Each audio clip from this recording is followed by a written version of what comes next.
اگر ہم ذلیل کیے جا رہے ہیں تو ہمیں اپنے ایمان کا جائزہ لینا ہوگا. تو آج سب سے زیادہ ضرورت اس بات کی ہے کہ ہم اپنے عمل کی اصلاح کریں. آج حالات ہمارے کیا ہیں کہ جن کو نماز کی تعلیم دینے کے لیے بھیجا گیا تھا, جن کو بھلائی کی دعوت دینے کے لیے بھیجا گیا تھا, آبادی میں آپ گھوم کے دیکھیے, صبح صبح اتفاق ہم لوگوں کے ساتھ ہوتا ہے جلسہ وغیرہ میں جانے کی وجہ سے کہ فجر کے وقت میں جب راستہ سے چلیے تو دونوں طرف سے قطار لگا کر کے دوسرے لوگ دوڑتے رہتے ہیں, حرکت میں رہتے ہیں, اور اتفاق سے آپ 6 بجے 7 بجے, ابھی کے وقت میں تو جماعت ہو رہی ہے 5:15 بجے, 6 بجے 5:30 بجے نکل جائیے مسلم آبادی سے, ایسا معلوم ہوگا کہ رات کے 12 بج رہے ہوں, رات کے 12 بج رہے ہوں. یعنی جس قوم کو فجر میں اٹھنا تھا وہ قوم 10 بجے اٹھ رہی ہے. جس قوم کو صبح اٹھنا تھا, نماز پڑھنا تھا, اللہ تعالیٰ نے یہ 5 وقت کی نمازیں جو رکھی ہیں, جہاں اس 5 وقت کی نماز سے عبادت ہوتی ہے, وہیں پر اس 5 وقت کی نماز کی پابندی کرنے کی وجہ سے انسان وقت کا پابند ہو جاتا ہے. اور یاد رکھیے گا, جس نے وقت کی پابندی نہیں کی وہ دنیا میں کچھ نہ کر سکا, اور دنیا تو دنیا, آخرت میں بھی اس کے لیے کچھ نہیں ہے, کیونکہ اسی وقت کے ساتھ جو کام کرے گا, وقت کی پابندی کرتے ہوئے جو 5 وقت کی نماز پڑھے گا, وقت کی پابندی کرتے ہوئے بچے کانوینٹ جائیں گے, وقت کی پابندی کرتے ہوئے بچے کالج جائیں گے, وقت کی پابندی کرتے ہوئے کام کرنے والے آفس جائیں گے, ہر جگہ ان کی عزت ہوگی, ہر جگہ ان کی قدر ہوگی. اور جس نے وقت کی ناقدری کی وہ افسوس تو کرے گا ہی, اور اس کی عزت نہیں ہونے والی. تو اللہ نے 5 وقت کی نماز اس لیے رکھی تھی تاکہ بندہ میری عبادت بھی کر لے, اور چونکہ اس دنیا میں اس کو وقت گزارنا ہے تو وہ وقت کا پابند بھی ہو جائے, اس کا وقت ضائع نہ ہو, تاکہ دنیا میں اس کا کوئی نقصان نہ ہونے پائے.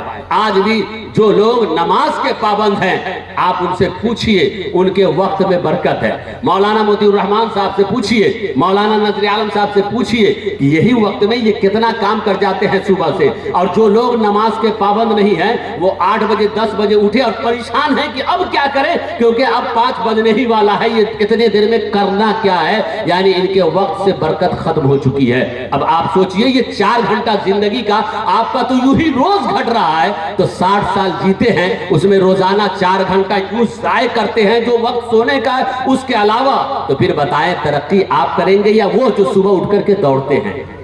تو ذرا سوچیں اور غور کیا کریں. اپنے آپ کا خیال رکھیے, اپنی آخرت کو سنوارئے.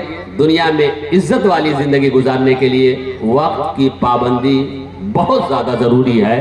ہر کام میں وقت کی پابندی کا خیال ہونا چاہیے. اللہ تعالیٰ ہمارے ان چند کلمات کو قبول فرمائے. آمین ثم آمین بجاہ سید